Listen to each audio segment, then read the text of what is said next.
Welcome back to CBS Mornings, live shot from St. Louis. Today, a Missouri man named Lamar Johnson is finally free after spending more than half of his life in prison for a murder that two other men say they committed.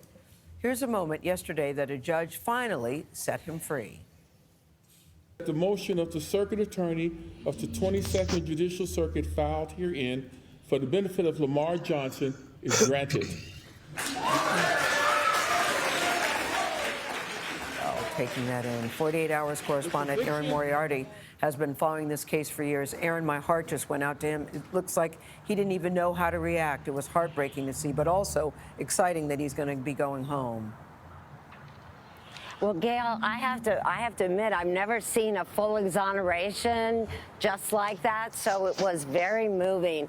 You know, we're used to seeing prosecutors put people in prison, but in this case, a prosecutor, the St. Louis Circuit Attorney, went to court to free an inmate that she believes her own office put behind bars wrongfully. And yesterday, a judge made it happen. In a court hallway echoing with applause, Lamar Johnson took his first steps as a free man. Just 2 hours earlier, Judge David Mason overturned Lamar Johnson's conviction for murder, a decision that Johnson has spent half a lifetime waiting for. Johnson, now 49 years old, was only 21 when he was convicted of the murder of Marcus Boyd. Boyd was shot to death in October 1994 by two men wearing face masks. That I didn't kill Marcus. I didn't have anybody go kill Marcus. I had no reason whatsoever to kill Marcus. But the only eyewitness to the shooting, Greg Elking, identified Johnson as one of the shooters. Last December, at a week-long innocence hearing, Elking admitted that he had lied at Johnson's trial. He testified that he was unable to identify anyone out of two lineups, but he felt pressured to help investigators. I hate talking about it. I hate telling it. Elking's identification led to Johnson's conviction. He later recanted and came forward to make things right. And I've been living with it for 30, 25, 28 years. I just wish I could change time. Judge Mason found Elking credible, as he did this man, convicted killer James Howard, who calmly admitted under oath that he and another man were the shooters who killed Marcus Boyd. How did Marcus die? Me and Philip Campbell killed him on his front porch. This is the first time a prosecutor in St. Louis, Circuit Attorney Kim Gardner, went to court to set a man free. Her effort was opposed by the state's attorney general. We asked Johnson in October what he was. Now, it's a couple things we need to look at with this video. First of all, we got to look at how vulnerable the black man life is, right? Without any evidence, they use this white man saying he identified this black man when he talking about two mass people. How do you identify two mass murderers, right? So, therefore, it's a lot of people who should be criminally charged with this. The jury, who strictly found this man guilty because he was black. There was no evidence. A white man's word, and he's black. That's the only evidence they had against him. They had no gun. They had no gun discharge, gunpowder on him, no gunpowder residue.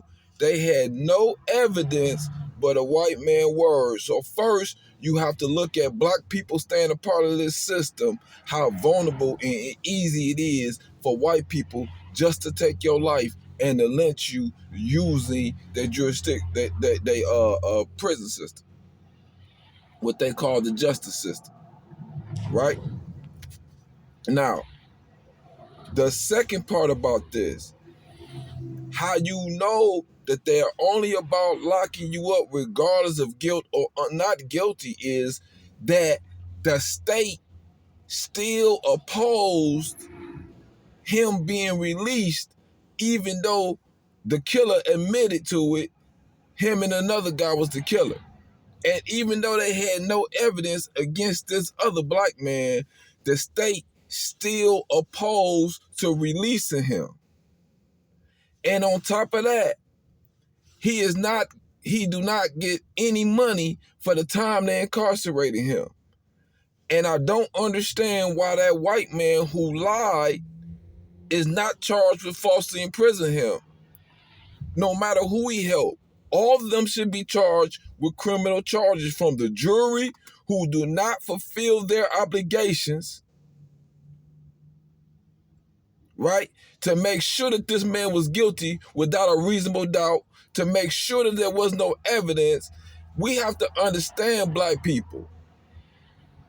I have a case. I was charged. I have a case.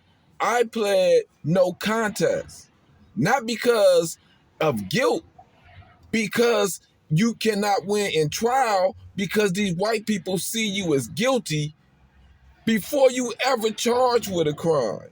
You are guilty as a black man walking down the street. You have already been convicted.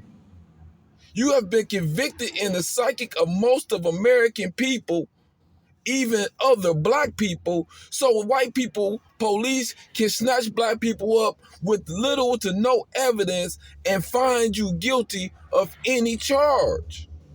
Let's be clear about this, black people. This is how the legal system is set up. The legal system is set up to re-enslave black people. They need no evidence. This is how vulnerable black life is in America. And we need to be cognitive of this, and we need to be thinking about unifying as a people, building our own nation, and getting away from these white people as much as possible.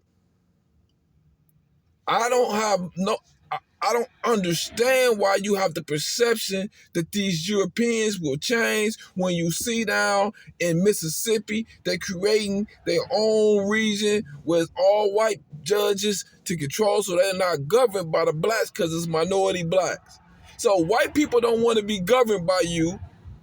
You see how they misgovern you through their judicial system, but you still want to remain a part of their system? Black people, wake up.